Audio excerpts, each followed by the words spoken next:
Hello and welcome back to the DCS SITREP. This is episode number 34 and I'm your host Prickly Hedgehog. Today we're talking about maps again as Eagle Dynamics continues to tweak their premier combat flight simulator for the home PC known as DCS World. So let's get started. Eagle 6 in the train. Roger. Viper 1 bombs away. One's going to climb high above 20 feet to US south. Eagle 6 radar contact. Eagle 6 is visual. And it goes left.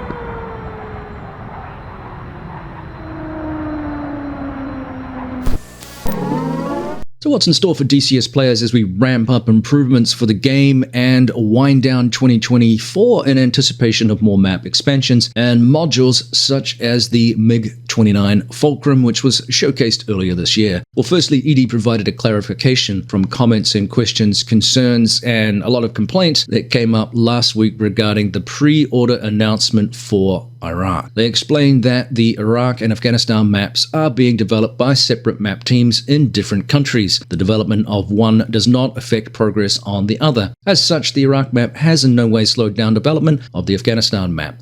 Furthermore, map development has no impact on the development of other DCS aspects such as the core and individual modules. In fact, each month you can find an extensive list of improvements and fixes to the core engine and modules in the changelogs, which I often refer you to. Generally, some of the big patches have a long list of changes, sometimes hundreds of different changes across modules, the core engine, AI, etc., etc. So this is not the first time ED have had to explain this. For example, I think they had a caveat when they talked about the Apache versus the Hind. These were two separate teams, although there is some interplay, I believe, back and forth as the teams work to resolve perhaps similar problems and things like that, but it doesn't detract from the overall progress. And it's easy to see the game as one big lump of things, and that development somehow is a series of employees galloping back and forth between projects depending on the focus, which would be highly inefficient. In fact, there are teams employed as described on different tasks and projects, such as I mentioned, the helicopter teams, which doesn't detract or necessarily remove resources to projects like the core engine development. Now, no doubt there is some overlap, and core engine development surely won't exist in isolation with the other projects, and certainly isn't for the third-party teams. As we know, when things like, say, an AI change occurs or extensive changes occur, the third-party teams then have to do some work to make sure that their modules are still functional. This is particularly evident with regards to the campaign developers, where there is AI development, for example, that then requires them to go back. And that's a slightly different thing, of course, than the in-house production processes. Now, one challenge, of course, is having teams scattered around the world like this is also the monitoring and management of those teams to make sure that progress is being made. So it becomes more of a communication issue and management issue, which is to be expected. This is nothing unusual in modern gaming now with the way in which we work. It's very common for employees to be scattered all the way around the world. So there are some benefits of that, but there are also some disadvantages if you're trying to manage a team as opposed to having everybody under the same roof, if you like, or the same warehouse producing something. Now, the other caveat here too, with regards to the announcement about the Iraq map, is that ED reminded everyone stemming from last week's newsletter that you can indeed purchase either the Afghanistan and Iraq maps in one module as a single purchase, or as described last week, you can buy individual regions to suit your taste and budget. The bite-sized pieces are available at a reduced price against the entire map. So this allows you to, as I said last week, maybe tactically decide to purchase part of the map because you didn't want the entire map. You wanted to focus your particular gameplay on a portion of the map and you felt like you weren't going to fly the entire map. So this is ED's way again of just breaking things up to give people a little bit of flexibility with their budget. Given the number of maps and given the ongoing progress, not everybody has the disk space or the budget to buy all of the maps as they come out, which is reasonable. Nevertheless, there were some people that were very unhappy about that, which I don't really understand. Personally, I think these maps are a great buy, especially with the discount right now for pre-order.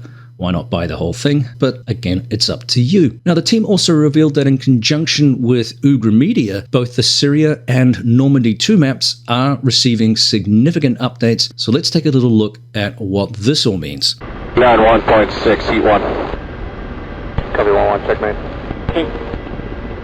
1, loud and clear, VFR at 14.5, we're now standard. We'll begin with Syria, which is receiving airfield changes and optimization. So some new strategic locations include Ben Gurion, Hatzor, Palmachim, and Tel Nof have been added to the map or will be added to the map, and you'll soon be able to add them to your mission sets, which is exciting. Improvements have been made to small object models to optimize the rendering efficiency, which is great news. This is something that has come up in discussion recently with ongoing improvements to the game to boost our performance, which is, again, great news. Enhancements and additions include the Airbus A300 and AN26 map objects have been upgraded. The minimum texture resolution of ground surfaces and objects has been enhanced, resulting in sharper and more detailed visuals. New helipads are now available at several military bases. The scenery at the refinery of South Palmachim has been improved with more detail. New terminal models and the iconic control tower have been added to Ben Gurion. Airbus A300 and AN26 map objects are now included as part of the airfield scenes of Deir ez-Zor, Latakia, Marj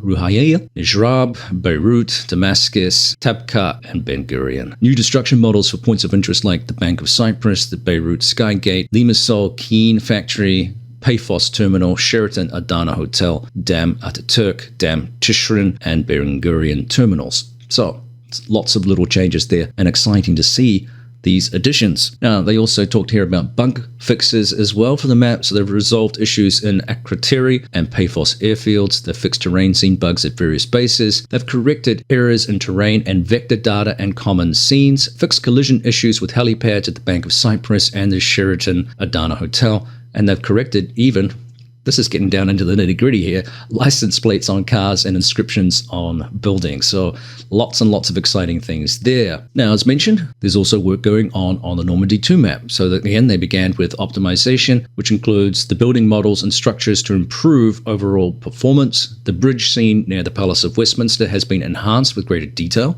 Additionally, the model of the Notre Dame de Paris has also been improved. Really cool map, this one too. It is quite an exciting a detailed map. I really do enjoy it. New airfields include Eastchurch and Headcorn and Hawkinge airfields have been added and are perfect to enrich your mission planning. They've also added some new historical sites to enhance the historical authenticity of the terrain. New historical sites such as the Basilica Sacré-Cœur, Palace of Versailles, and Hampton Court Palace have been added. Additionally, high flags at forts in major cities will also be available. Bug fixes include airfields with the same call signs, bugs in terrain, vector data, and common scenes, which is great news. So again, common theme here, major improvements coming to the maps. And of course, we talked recently about the VRAM stuff for helping with core engine and the way in which the game runs, which is going to be good news for us all. I'm very, very excited about the Iraq map. Can't wait to see it. And as my buddy Juice said over at the Air Warfare Group, Afghanistan has become his new favorite map for helicopter flight because it is really cool. Despite some complaints about the lack of textures at low level, I guess it depends on where you fly. Remember, not all of the map is fleshed out, and you're not going to see every single blade of grass across a desert terrain if there is no grass. I don't know what else you're expecting to see there. There is a certain amount of, to be fair, suspension of disbelief. All right. So again, I'm not sure how much detail you're expecting. Obviously, some areas are going to be more fleshed out, areas of population, the air bases and things like that. These are ongoing in terms of improvements, more detail. And I think as time goes on, this is only going to become more of a thing as computer technology continues to ramp up, and maybe there is more emphasis on perhaps providing a little bit more detail if the optimization can occur. We're sort of at a cusp here, I think, of where the technology is going, and it's going to be interesting to see how far ED can actually push it, whether or not they're going to continue to improve the terrain development kit, whether or not there is going to be, again, more work being done on these optimization features, which we saw described from the Ugra media team in Normandy and also the Syria map, and how much this is going to translate to other map developers. Again, I don't know how much sharing there is between some of these teams and whether this pertains to all of the maps in the game. Some of them are a little bit more tired, but some of these new maps look particularly cool. And again, I'm excited about the general direction, even if some people had some complaints about that.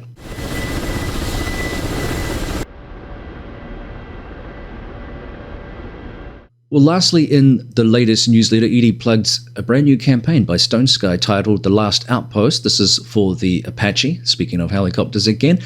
Now, the blurb is as follows. In the complex geopolitical landscape, Syria is a strategic interest for Russia and the United States. That's not unrealistic. Beyond becoming a terrorism hotspot, Syria has become a stage for the rivalry between global powers, each pursuing their strategic interests and shaping international relations. The campaign features 15 meticulously crafted missions based on real events. There you go, some realism. You will participate in deployments at Incirlik Air Base, King Hussein Air Base in Jordan, and strategic locations in northern Syria, like the well-known cement plant and the formidable Tel Saman base.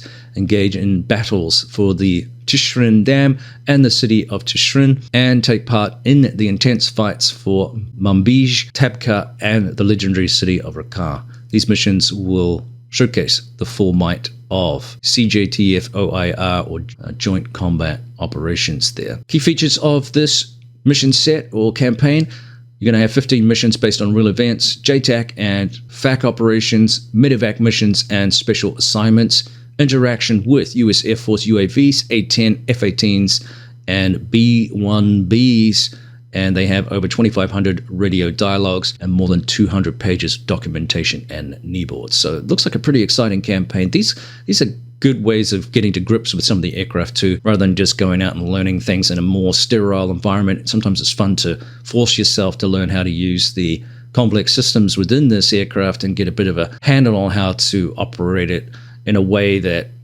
you can rinse and repeat to a certain extent. Some people have been complaining the game lacks variety and has become boring. I don't agree with that theme. Yes, there is a certain amount of stuff you have to do to make it more interesting.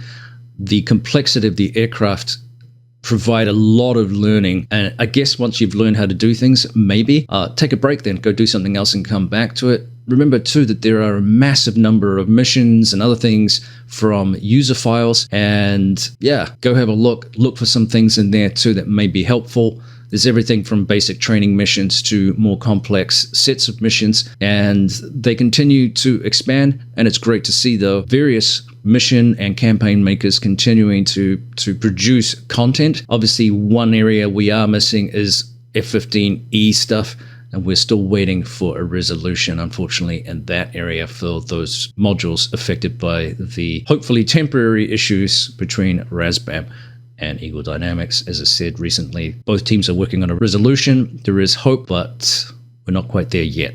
Stay tuned. Copy. The only thing that Eagle was tasked on is 2423 and 2416 so far. Now, while we speak of the Apache, you probably would have seen too a little video from WAGS on a Apache featurette. This was pertaining to the radar targeting mode, which is coming soon, probably in this next patch. WAGS also showcased a little snippet or two of Iraq and the Balad Air Force Base, for example. I'm not sure if the map will be ready this coming patch or not, but certainly showcasing elements that we've seen so far indicates we're probably not far off a scheduled implementation.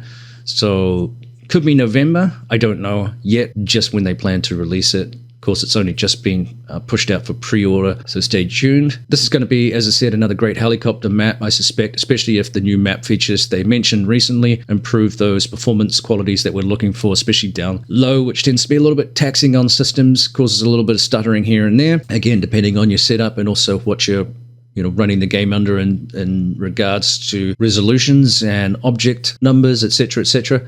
Nonetheless, the scope for mission sets and campaigns with real-world relevance will be massively beneficial in showcasing the capacity DCS has in this area, especially as we see more and more campaign makers taking advantage of real-world events, which these maps tend to offer, to provide us with a little bit more realism. That is some good stuff.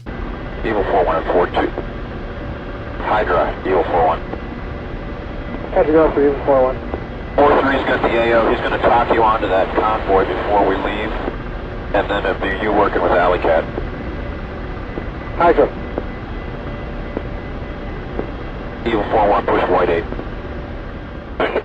All right, well, this brings us to the end of another DCS SITREP, and I've had a lot of requests to follow up on some third-party projects that we haven't really heard a lot about, and one of the reasons you haven't heard much from me is because there's not a whole lot to report. I will report here very quickly on stuff I do know. One of those requests was about the Corsair, the World War II aircraft, which of course features a lot in the 2024 and beyond video. It is also seen on the intro page for the loading screen, the GUI, when you load up DCS World, and we haven't really heard a whole lot from that team.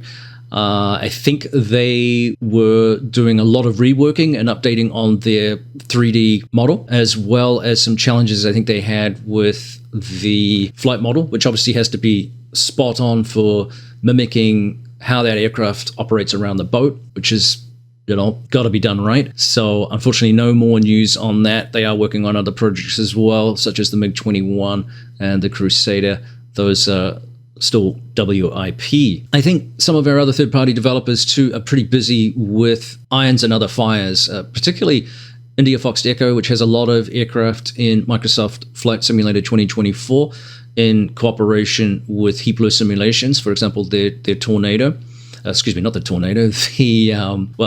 India Fox Echo does have a Tornado in Microsoft Flight Simulator 2020, but we also have the F-14 in conjunction with Heapler in that franchise as well. So, as well as other aircraft that they're working on. Same with Flying Iron Simulations, who have a lot of World War II birds in that franchise. So some of these peeps are busy in prep for the release of that. They have more aircraft there than they have in DCS World. So I think some of these studios are running pretty hot now, trying to get everything ready and prepped for that release, which is going to be a big one, in fairness. And I'm certainly interested to see what they do. I'm particularly interested in the helicopter work and how it's going to compare with DCS World. Very few franchises are producing aircraft with as much detail in the flight modeling, obviously the weapon systems and avionics, than DCS World and Eagle Dynamics. So we'll see what comes of that release. Somebody asked me about Top End, if that's the Australian map. That's still going. I can't speak too much to that, but I do know that there is work going on. It's not a dead project by any stretch of the imagination, which is exciting. Remember, Heapler Simulations 2 is working pretty hard. They actually just asked for some applicants for 3D modelers, artists, so that's an indication of, I guess, work that they're doing. They are working on the Eurofighter, remember, with in combination with True Grit Simulations, and they're using a former pilot, Phantom pilot, and also Eurofighter pilot to help with that project from True Grit, who's the lead guru on that and the head of that particular company.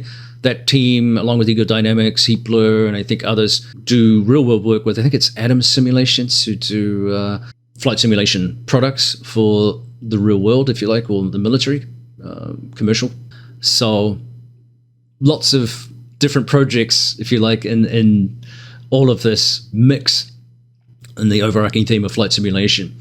And we've touched on this a little bit in the past. One of the reasons why that's popular right now is because of the expense of trying to train people, especially when countries like the US Air Force have a lot of older aircraft that they want to limit the amount of time those aircraft are in the sky to prevent, wear and tear, because some of these aircraft are 50 years old or more. So moving on to Octopus G, we're waiting for the LA-7, similar to the Corsair.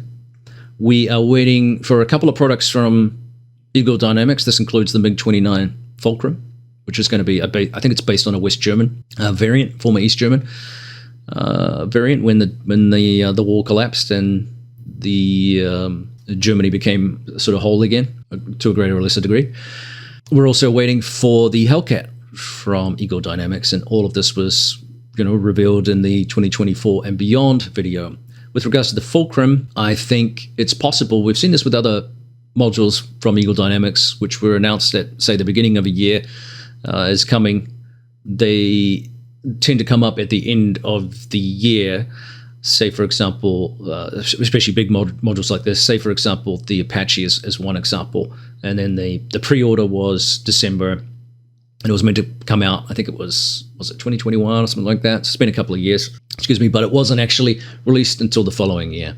So we'll have to wait and see on that. That's my guess. Unfortunately, with regards to Gen 4 type Red 4 aircraft, we're just not going to see those in the game. Excuse me. There's too much data secrecy.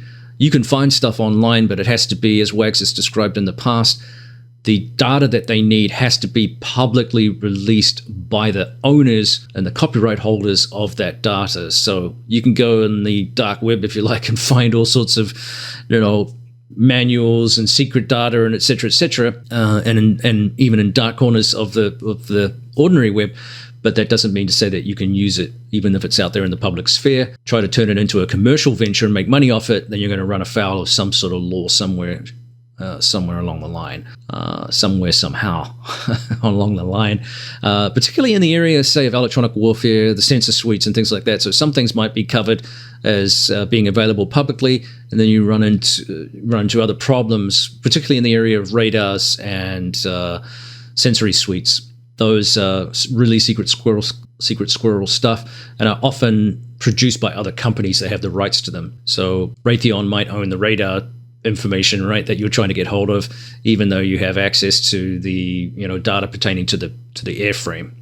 And remember too that some of the aircraft that are modeled in DCS world are actually based on international variants, like, say, for example, the F-16 and stuff like that. So this is how Eagle Dynamics is able to legally fly around those potential problems with an in-house product from the US, etc., etc. So it's a export model, if you like, which doesn't have all of the limitations that might be covered by data secrecy or copyright laws, etc., etc.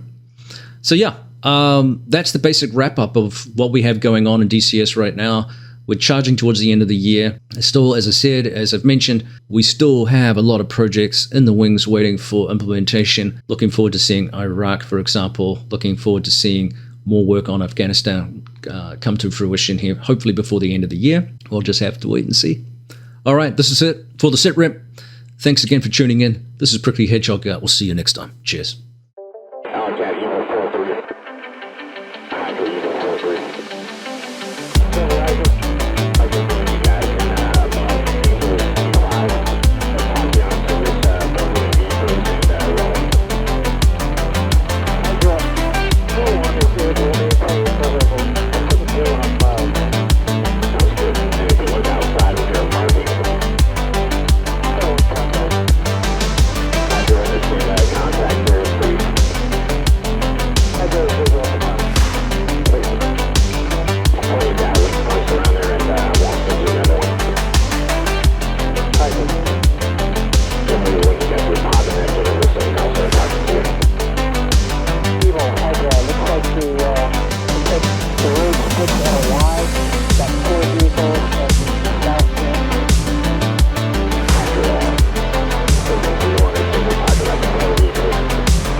That's the 4 vehicles. We will leave the AO to Hydra, and we will RTV to the east.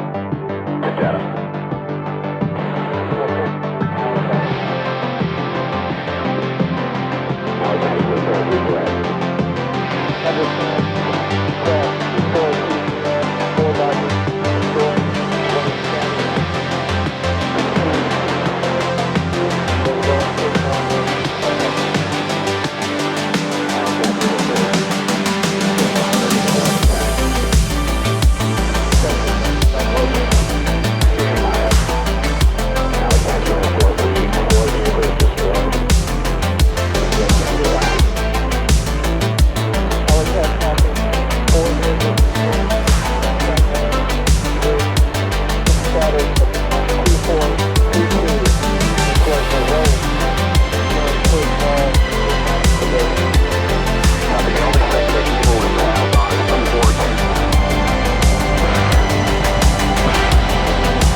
You're at 400 knots. We're getting too slow. Ease your pull and get to the outside of the stern.